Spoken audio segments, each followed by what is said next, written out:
soit béni. Les chrétiens, vous croyez que Dieu sauve encore? Amen. Alors si vous le croyez, je le crois avec vous. Mes amis, vous qui êtes là dans cet après-midi, le Seigneur va te parler du haut du ciel. Le Seigneur va briser ton cœur. Le Seigneur va venir ouvrir ton cœur et toucher ton cœur. À toi de l'accepter, à toi de lui dire oui, à toi de te préparer à recevoir le ciel. Es-tu prêt à recevoir le ciel? Es-tu prêt à changer de vie? Es-tu prêt à ce que ton foyer soit bouleversé? Tu as écouté les témoignages qui ont été dits. Le Seigneur transforme, le Seigneur change. Il n'y a rien que Dieu ne peut pas arrêter. Il n'y a pas de maladie que le Seigneur ne peut pas guérir. Ce que Dieu veut dans cet après-midi, c'est que ta vie change. Amen. Est-ce que tu veux que ta vie change? Est-ce que tu le veux, mon ami? Je pense que si tu es dans ce lieu, tu sais à quoi tu as affaire. Tu es au milieu de ce lieu, c'est une réunion d'évangélisation et tu sais pourquoi tu es venu ici. C'est parce qu'on parle de Dieu, on chante pour Dieu, on témoigne à la gloire de Dieu. Donc tu sais où tu es rentré. Ça veut dire en quelque sorte que tu as envie de rencontrer Dieu. Tu as quelque part en toi cette pensée de connaître l'éternité. Parce que Dieu a mis dans le cœur de l'homme la pensée de l'éternité. Et on a besoin de comprendre à la gloire de Dieu que l'éternité sans Christ, c'est pas une éternité. La véritable l'éternité, c'est avec Dieu, avec Christ, avec le ciel, avec le Père, le Fils, le Saint-Esprit, là où il y a la joie, là où il y a la paix, là où notre vie va être bénie de Dieu. Que Dieu soit béni. Préparez-vous, mes amis, à rencontrer Dieu. Préparez-vous à saluer Dieu. Préparez-vous à découvrir une nouvelle vie. Vous ne pouvez pas sortir de ce lieu aujourd'hui comme vous êtes rentrés. Vous allez sortir d'ici transformé. Vous allez sortir d'ici avec une vie nouvelle. Pasteur, tu ne connais pas ma vie, tu ne connais pas ma drogue, tu ne connais pas ma passion, tu ne connais pas mon foyer. Je ne connais pas ta drogue, ta passion, ton foyer, ton péché, je ne connais rien, mais je connais le Dieu que je sers. Je sais ce que Dieu est capable de faire. Je sais ce que Dieu est capable de faire. Et je sais ce qu'il n'est pas capable de faire. Et j'aimerais te dire dans cet après-midi, il y a une chose, non pas que Dieu n'est pas capable de faire, mais que Dieu ne fera pas à ta place, c'est de croire et d'accepter le pardon de la croix. C'est à toi de le faire. Il n'y a que ça qui pourrait empêcher que ta vie change. Mais j'aimerais te dire dans cet après-midi, j'aimerais te parler de Jésus-Christ crucifié. Amen. J'aimerais te parler du plus grand message de la parole de Dieu. La croix. La croix, le crucifié, le ressuscité. Et puis j'aimerais te dire, le message de cet après-midi est intitulé comme ça: rendez-vous au calvaire avec un Christ ensanglanté. Et tu as rendez-vous au calvaire avec un Christ ensanglanté, mon ami. Tu as rendez-vous avec lui. Il t'a fixé un rendez-vous. Cet après-midi, le Seigneur n'a pas permis que tu prépares d'autre chose que ça, parce que tu as un rendez-vous. Et ce rendez-vous-là, c'est connaître et commencer l'éternité et le salut avec Dieu. Rendez-vous au calvaire avec un Christ ensanglanté. Et dans cet après-midi, je vais te présenter un Christ ensanglanté, un Christ qui est mort, un Christ défiguré, pour que tu puisses prendre conscience que le péché a poussé notre Dieu à mourir à la croix à cause de ton péché, à cause de ta perdition, à cause de ta vie. Le Christ a voulu te sauver. Et que Dieu en soit béni. Préparez-vous à recevoir le Seigneur. Et j'aimerais, donnez-moi 2 secondes, je vais quitter ma veste et on va laisser le Seigneur nous bénir. Que Dieu soit béni, merci à Dieu. Voilà, on va laisser faire Dieu maintenant. Êtes-vous prêts? Êtes-vous prêts? Les chrétiens, vous êtes prêts à intercéder? Les amis, vous êtes prêts à accepter Dieu? Parce que quand on est dans ce lieu, c'est sûr qu'il va se passer des choses. C'est sûr que Dieu va toucher ton cœur. C'est sûr que si tu es venu sans ta femme, sans ton mari, tu vas rentrer chez toi si tu as accepté Jésus et il va y avoir une lumière sur toi. Il va y avoir un bouleversement. Quand tu vas rentrer dans ton foyer va changer parce que tu as eu rendez-vous dans cet après-midi avec un Christ ensanglanté, celui qui est mort, celui qui a souffert, celui qui a donné sa vie. J'aimerais te lire un verset de la parole de Dieu. On ouvre la parole de Dieu en Jean chapitre 3. En Jean 3, il est dit ainsi, vous connaissez très bien, merci à Dieu pour cette parole puissante. Jean 3, 13, personne n'est monté au ciel si ce n'est celui qui est descendu du ciel, le Fils de l'homme, qui est dans le ciel.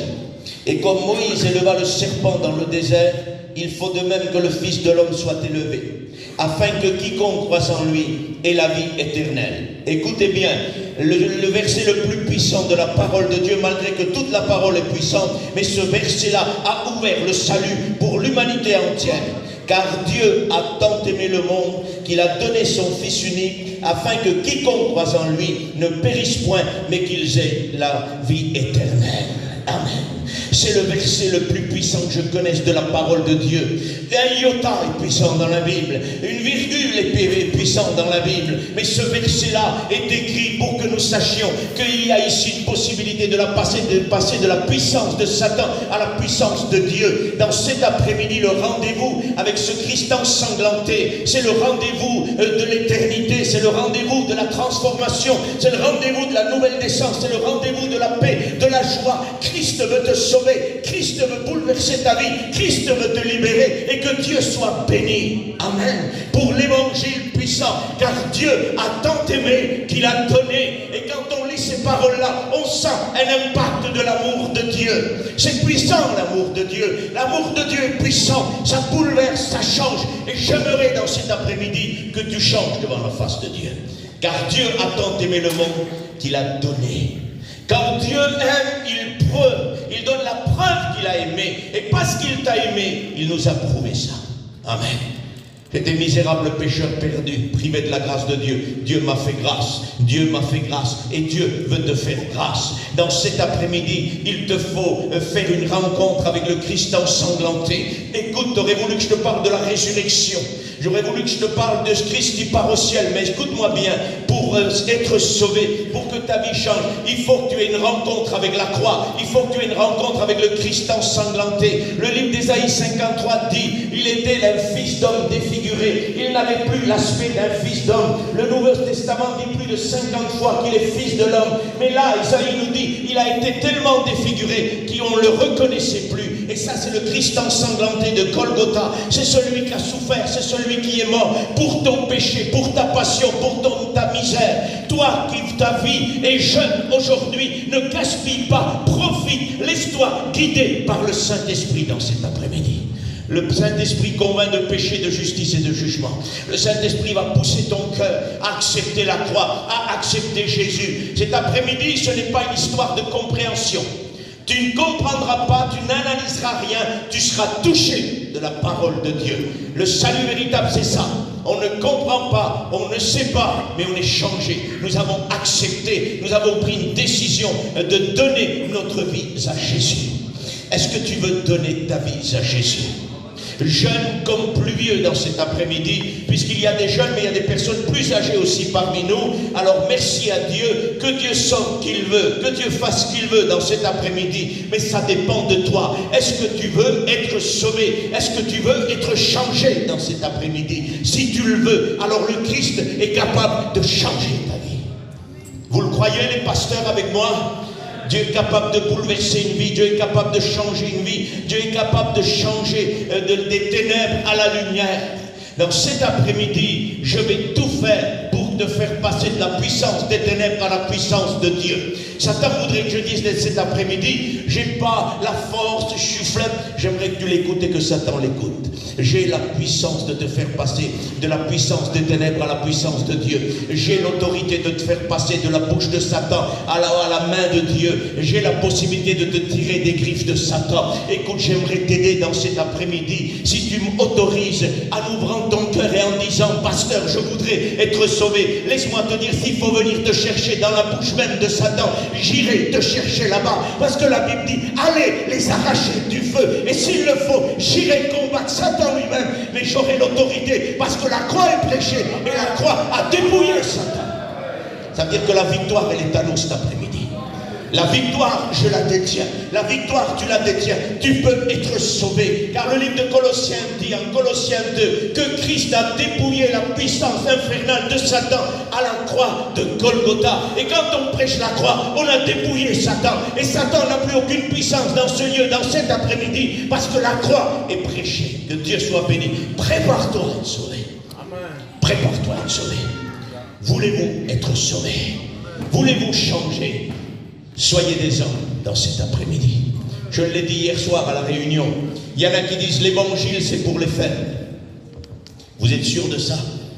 L'évangile c'est pour les hommes. L'apôtre Paul dit, soyez des hommes, soyez des femmes, bien sûr, qui ont un caractère puissant, qui s'emparent, des violents qui s'emparent du royaume des cieux. Ce sont les violents qui s'empareront du royaume des cieux. Il faut un caractère pour accepter Dieu. Il faut être un homme. Écoute, peut-être dans le monde tu as été un homme. Peut-être dans le monde les gens ont peur de toi. Peut-être dans le monde tu as un nom et les gens tremblent quand ils te voient. J'aimerais te dire quelque chose. Sois un homme pour accepter Dieu. Sois un homme.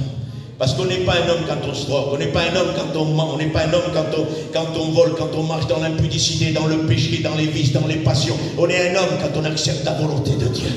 Un homme a été présenté aujourd'hui dans le monde. Pour être un homme, il faut avoir un nom, il faut avoir de l'argent, il faut avoir une autorité pour être un homme. Mais j'aimerais te présenter ce que la Bible reconnaît comme un homme. Un roi païen a montré Jésus, alors que là, il était comme un agneau et qu'il n'avait pas l'image et l'aspect du roi victorieux. Il était l'agneau de Dieu. On lui a mis une couronne, on l'a frappé, on l'a craché au visage. À cause de toi, on l'a dévêtu. Le Christ à la croix est un objet de honte et d'ignominie à cause de toi. Et tu sais ce que ce roi va dire? Voici l'homme. Voici l'homme. Ça veut dire qu'un homme pour Dieu, c'est quelqu'un qui obéit à la volonté de Dieu. Et dans cet après-midi, si tu veux être un homme, une femme, si tu veux prendre une décision, si tu veux être violent, le Seigneur va te bénir. Le Seigneur va changer ta vie. Le Seigneur va toucher ta vie. Que Dieu soit béni. Sois un homme fort dans cet après-midi. Prends ton caractère utilisé dans le monde et mets-le au bénéfice de ton salut dans cet après-midi. Dis, j'ai un caractère dans le monde. Personne ne m'arrête. Eh bien, personne ne m'arrêtera. Ni Satan et ni le diable. J'accepterai Dieu et je serai sauvé. Et mon foyer sera béni. Jusqu'à quand ton foyer va souffrir? Jusqu'à quand tes enfants vont souffrir? Jusqu'à quand les pleurs? Jusqu'à quand les disputes? Jusqu'à quand on ne supportera plus ce qui se passe chez toi? Il y a le temps de prendre une décision et de dire, je veux sortir de là. Je veux m'en sortir. Je veux m'en sortir. Je veux être un homme moi aussi. Et que Dieu soit béni. Il est mort à la croix. Le Christ a porté la honte, l'ignominie. À cause de toi. À cause de moi. Il a porté nos péchés au bois de la croix. L'apôtre Pierre dit, lui qui en son corps a porté nos péchés sur le bois de la croix. Et j'aimerais te dire que Jean 3,16 présente ce Christ ayant porté le péché de l'humanité, parce que Dieu nous aime, car Dieu a tant aimé qu'il a donné. Quel amour, quel rendez-vous dans cet après-midi avec un Christ ensanglanté. Mais je ne comprends pas moi, pourquoi il est en sang, pourquoi on l'a frappé, pourquoi on lui a percé le côté. À cause de ton péché, à cause de ta passion, à cause de ton vice, à cause de la débauche que tu vis. Et le Seigneur est mort parce qu'il sait que la débauche, le vice, la passion, le mensonge, le vol amène à l'enfer. Et Dieu ne veut pas que tu vas à l'enfer, il veut que tu sois sauvé. Oui, le péché mène à l'enfer. Mes amis, il y a un besoin urgent. On vous lance un appel dans cet après-midi. Vous êtes en danger. Vous êtes en danger. Tous ceux qui n'appartiennent pas à Dieu, si Dieu revient, ne partiront pas avec Dieu. Et l'humanité entière qui est impie contre Dieu, rebellée contre Dieu, iront à l'enfer s'ils ne se repentent pas. Et ça, c'est un message de la parole de Dieu. Parce qu'on lit Jean 3,16 et on dit, car Dieu a tant aimé qu'il a donné son Fils afin que quiconque croit ne périsse point. Mais dessous, en Jean 3,17, il est dit, celui qui croit au Fils de Dieu n'est point jugé, mais celui qui ne croit pas est déjà jugé. Ouais, j'aimerais pas que tu sois jugé déjà. J'aimerais que tu sois sauvé. Je le disais hier soir. Hier soir, j'ai prêché Jean 3,16. T'as prêché pareil, pasteur. Qu'est-ce que tu veux prêcher pour que les gens se sauvent? C'est le verset le plus puissant. C'est l'œuvre de la croix. C'est l'œuvre de Jésus. Il n'y a pas d'autre message. Prêche 10 fois par jour, Jean 3,16. Prêche-le 30 fois par mois. Change pas ton message. C'est la croix qui sauve. Amen. Il n'y a pas d'autre message. On ne veut pas un beau message pour que tu sois sauvé. On veut un salut véritable. On ne veut pas que tu viennes à Dieu par un beau message, un message de connaissance. L'apôtre Paul dit, je n'ai rien voulu savoir d'autre parmi vous quand je suis venu que le Christ crucifié. La croix. La croix. Ce n'est pas avec un discours élevé, avec une sagesse que je suis venu vous voir, mais c'est avec la croix. Et qu'avec une démonstration d'Esprit Saint. Dans cet après-midi, tu peux rencontrer le Seigneur. Prépare-toi à rencontrer Dieu. Prépare-toi à changer de vie. Tu veux changer de vie, tu es au bon endroit. Tu veux changer de vie, tu veux que ton foyer soit bouleversé, il te faut accepter Jésus. Prépare-toi déjà. Bientôt,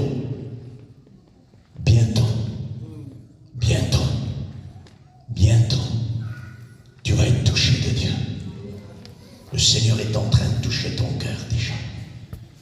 Rendez-vous au calvaire avec un Christ ensanglanté. C'est dans ce genre de rencontre que nos vies changent. Une après-midi simple comme celle-ci, pas parce que je prêche, mais parce que l'évangile est prêché. Une simple après-midi comme celle-ci, un mois de janvier, c'est comme ça qu'une vie change. Au contact de la croix. Cet après-midi est un tournant pour ta vie avec le Seigneur. Le Seigneur veut te bouleverser. Rendez-vous au calvaire. Viens déposer ton péché. La jeunesse, éloignez-vous de ce monde corrompu. Éloignez-vous de cette génération perverse et redoutable. Les jeunes, Satan veut avoir raison de votre jeunesse. Satan veut détruire votre jeunesse. Satan vous veut pour lui, mais Dieu veut vous sauver. Les jeunes, ne vous laissez pas tromper par le siècle présent. Le siècle présent est une infection. Le siècle présent va directement à l'enfer s'il n'y a pas de repentance. Ne vous accrochez pas à ça. Ne gaspillez pas votre jeunesse. Parce que Dieu dit dans le livre d'Ézéchias, jeune homme, jeune fille bien sûr, vis comme bon te semble, mais n'oublie pas qu'un jour Dieu t'appellera en jugement pour tout ce que tu as fait. J'aimerais te le dire, jeune, toi qui es jeune et qui dis je suis jeune, j'aimerais profiter et plus tard je verrai, tu n'auras peut-être pas le temps de profiter parce que Dieu revient, parce que le Seigneur est à la porte et tu ne sais pas ce qui est fait le lendemain, tu ne sais pas si demain le Seigneur ne sera pas revenu, on ne sait pas si on va finir la réunion et que le Seigneur n'est pas venu, parce que tout est fait aujourd'hui, nous sommes dans les derniers moments. Et bientôt le Christ va revenir. Tu n'as plus le temps de mettre le salut à demain, à après-demain. Et ta vie jeune avec le Seigneur, c'est avec Dieu qu'on réussit une vie. Toute vie loupée, je m'excuse. Parce qu'il y a des anciens aussi dans cet après-midi. Je m'excuse. Une vie sans Dieu, c'est une vie loupée. Une vie avec Dieu est une vie réussie.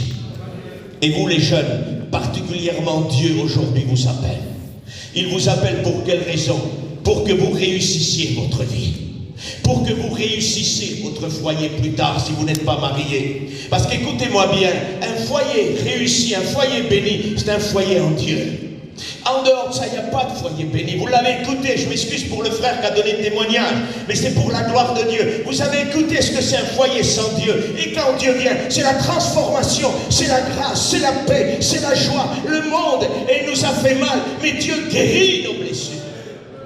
Je suis venu à Dieu, moi. C'est à peu près la même histoire que le frère. Mais moi, je ne me droguais pas. Moi, j'avais pas, je fumais pas, je buvais pas. J'avais une vie normale. J'étais trop bon pour moi. Je n'avais pas besoin de Dieu. Et quand on se croit trop bon, on se croit qu'on n'a pas besoin de Dieu. Mais on peut être bon et perdu, on peut être méchant et perdu. Ça fait de nous des perdus de toute façon. Parce que la Bible dit qu'il n'y a pas sous le soleil personne qui est juste. Tous ont péché et tous ont été privés de la gloire de Dieu. Oui, ça fait quelques années, ma fille de 2 ans, elle devait mourir à Montpellier. Et le Seigneur a fait grâce, parce que Dieu m'a fait grâce. Parce que j'ai essayé de crier à Dieu à ma manière. J'étais catholique, élevé dans la tradition du catholique. Et à cette époque-là, je ne connaissais pas Jésus, je connaissais le nom de Dieu seulement. Et j'ai crié à Dieu pendant 2 mois. J'ai crié à des guérisseurs aussi, je ne sais pas si chez vous ça se faisait, chez nous ça se faisait. On appelait des guérisseurs qui avaient un soi-disant pouvoir pour guérir. Et ma tante m'a demandé à l'époque, veux-tu que j'appelle une guérisseuse? Il va faire quelque chose, ta fille va être guérie. À l'époque, vous m'aurez dit, qui tu veux, appelle-le. Moi, je cherchais la guérison de la petite. J'ai dit, fais-le.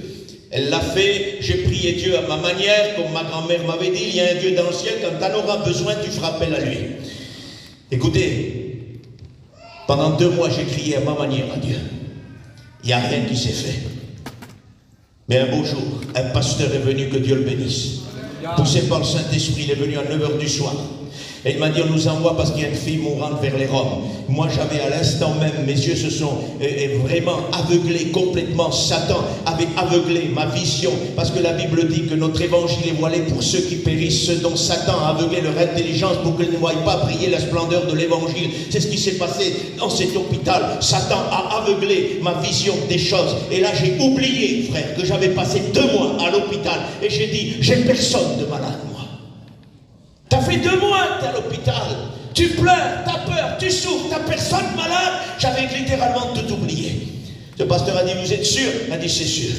Il est parti et il est revenu. Je fais une parenthèse, les pasteurs, quand Dieu vous mettra à cœur quelque chose, allez-y jusqu'au bout. Amen. Allez-y jusqu'au bout. Il est revenu, il était peut-être 10 heures du soir. Et puis là, il revient, je le vois de loin. Elle dit à moi, j'étais un orgueilleux perdu. Et là, j'ai commencé à me mettre en colère. Elle dit, vous êtes sûr que vous avez personne? J'ai dit, on n'a personne. Il dit, il y a des Espagnols là-bas. Ils sont à l'hôpital où ils ont sûrement un malade. Et moi, j'étais où alors? J'étais où moi depuis 2 mois? J'étais aveuglé complètement. Je ne voyais plus rien du tout. Je dis, ils sont à l'hôpital, ils ont un malade, va les voir. Le pasteur savait que même si eux, ils ont un malade, cette nuit-là, ce n'était pas pour eux qu'il était envoyé, c'était pour moi. Il est parti. Il est revenu, il était 00h30 à peu près. Pour ça que je vous dis, les frères pasteurs, si Dieu nous vous met quelque chose à cœur, allez-y jusqu'au bout, n'ayez pas peur. Parce que Dieu connaît. Et là, il est revenu. Et puis là, quand je l'ai vu, il est revenu. Il a dit, je reviens te voir. Est-ce que vous avez quelqu'un de malade? Et là, il y a quelque chose qui est monté en moi. Et à l'instant même, la tante de ma mère, qui n'était pas chrétienne, elle n'est pas encore aujourd'hui. Elle a dit, fais, c'est pas toi qui as ta petite fille au premier étage là-bas. À l'instant même, mes yeux se sont ouverts. Et là, j'ai dit au pasteur, c'est vrai, j'ai ma fille qui est malade. Tu veux que je prie pour elle? Il m'a expliqué l'évangile rapidement. J'ai dit d'accord. On est monté au premier étage. Il n'a pas pu rentrer dans la chambre. Il a prié par lui, on ne pouvait pas rentrer. C'était critique. Mais je n'oublierai jamais les paroles qu'il m'a dit. J'ai dit, regarde, tu ne peux pas rentrer. Ils ne veulent pas que tu rentres. Il m'a dit, écoute, moi je ne peux pas rentrer. Mais il y en a un qui va rentrer. Il s'appelle Jésus-Christ. Et là, il a prié depuis la porte. Et à partir de ce moment, pour raccourcir, à partir de ce moment, ma fille, on lui a fait une dernière opération et ça a été une réussite totale. Aujourd'hui, elle est en pleine santé. Aujourd'hui, elle est une chrétienne. Elle a un foyer chrétien et que Dieu soit béni. Et ça, c'est pas mon effort à moi. Ça, c'est l'effort de Dieu. C'est la grâce de Dieu. C'est pas moi qui a fait quelque chose. La miséricorde de Dieu a touché mon foyer. Et la miséricorde, tu sais ce que c'est? Ça ne dépend pas de celui qui veut, ni de celui qui veut pas, ni de celui qui court, ni de celui qui court pas, mais à qui Dieu veut faire miséricorde. C'est-à-dire que dans cet après-midi, sur ta chaise, tu peux dire, j'en veux pas, j'en veux pas, j'en veux pas. Si Dieu décide de te toucher, il peut te toucher. Est-ce que tu comprends? Et si tu dis, je veux, il te touchera. Mais parfois, j'ai vu des gens, jusqu'à la fin de la réunion, dans leur cœur, ils disent non, non, non, non. À la fin de la réunion, ils sont brisés, ils acceptent Dieu. La miséricorde de Dieu. On ne peut pas expliquer Dieu. Dieu ne s'explique pas. Dieu se vit. Dieu se ressent. On est touché de son amour. Rendez-vous au calvaire avec un Christ ensanglanté. Tu as rendez-vous avec ça. Il faut que tu donnes ta vie à Dieu. Les jeunes, donnez votre vie à Dieu. Vous avez écouté, mes enfants jeunes, le plus grand qui est plus grand en taille, il a 16 ans. Il est baptisé bientôt au mois d'avril depuis 1 an. L'autre est baptisé depuis plusieurs années maintenant. Il avait presque 14 ans quand il a été touché par Dieu. Il n'y a pas d'âge pour accepter Dieu. Dans cet après-midi, ne dis pas j'ai 13 ans, j'ai 10 ans, j'ai 12 ans. J'ai vu des réunions de jeunesse. Donc des enfants de 7 ans ont donné leur cœur à Dieu et donc Dieu les a baptisés du Saint-Esprit instantanément. Ils louaient Dieu. Il y a des gens qui étaient un peu réticents à ça. Puis le Saint-Esprit a parlé. Il a dit, je tirerai des louanges de ceux qui sont à la mamelle. Amen. Dieu est capable de sauver. Le plus jeune, le plus âgé, Dieu est capable de sauver. Ne gaspillez pas votre vie, la jeunesse. Alléluia. Parce que l'ennemi vous trompe et il vous dit, mais non, donne pas ta jeunesse à Dieu. Parce qu'il faut que tu profites de ça, il faut que tu profites de ça, il faut que tu profites de ça. Il n'y a rien à profiter. Ce que Satan veut faire de vous, c'est des marionnettes, les jeunes. Il veut vous mener par le bout du nez pour vous amener directement en enfer. Il veut vous lier par la drogue, par les passions, par le vice, afin que vous soyez perdus. La drogue fait des ravages dans notre peuple, dans nos familles, dans nos jeunes. La drogue a fait des ravages. Il y a des jeunes détruits qu'on ne peut plus récupérer à cause de la drogue. Alors toi, saisis le moment, dans cet après-midi, de te délivrer de ce siècle pervinicieux et pécheur. Le péché est là. Le péché est autorisé. Ça y est. Le péché a tout le temps existé. Et on va bientôt finir. Bientôt, le moment où tu rentres chez Dieu. Le péché a tout le temps existé. Mais le péché n'a jamais été légalisé comme il l'est aujourd'hui dans notre temps, non. Le péché a été légalisé. On a levé le bras contre Dieu, on a dit le péché n'est pas un péché. Celui qui pêche est favorisé dans la société d'aujourd'hui. Celui qui ne pêche pas est rejeté. Comprenez, le péché nous entoure si facilement. Les jeunes, ne vous laissez pas lier, je vous en supplie, par le péché. Je vous en supplie. Laissez-vous toucher par Dieu. Laissez-vous toucher par Dieu. Laissez-vous toucher par Dieu. Voulez-vous de Dieu dans cet après-midi? Veux-tu de Dieu? Tu es impatient peut-être d'accepter Jésus. On va te donner l'occasion de le faire. Rendez-vous avec un Christ ensanglanté. C'est l'image de ce Christ défiguré qui est mort pour toi. Son sang coulé. Il a souffert sur la croix. Jésus a souffert. Avec son propre sang, il nous a purifiés. Ne dis pas dans ton cœur, avec tout ce que j'ai fait, je ne peux pas être pardonné. Il n'y a pas de péché que le sang de Jésus ne peut pas pardonner. Tout peut être pardonné quand on demande pardon, quand on s'humilie devant Dieu. Tout est possible. Voulez-vous maintenant accéder à Dieu? Pasteur, c'est si simple que ça pour toi. Mais bien sûr que oui. Parce que Jésus est mort. Il a ressuscité. Le voile s'est déchiré de haut en bas. En voulant dire tous ceux qui demanderont pardon et qui se repentiront et qui voudront s'engager avec moi, ils seront sauvés. C'est très simple. Veux-tu venir à Dieu? Veux-tu laisser battre ton cœur plus fort encore? Ces mots que tu as écoutés dans cet après-midi ont fait battre ton cœur. Parce que l'amour de Dieu accélère notre cœur. Est-ce que tu sens cette chaleur dans ton cœur?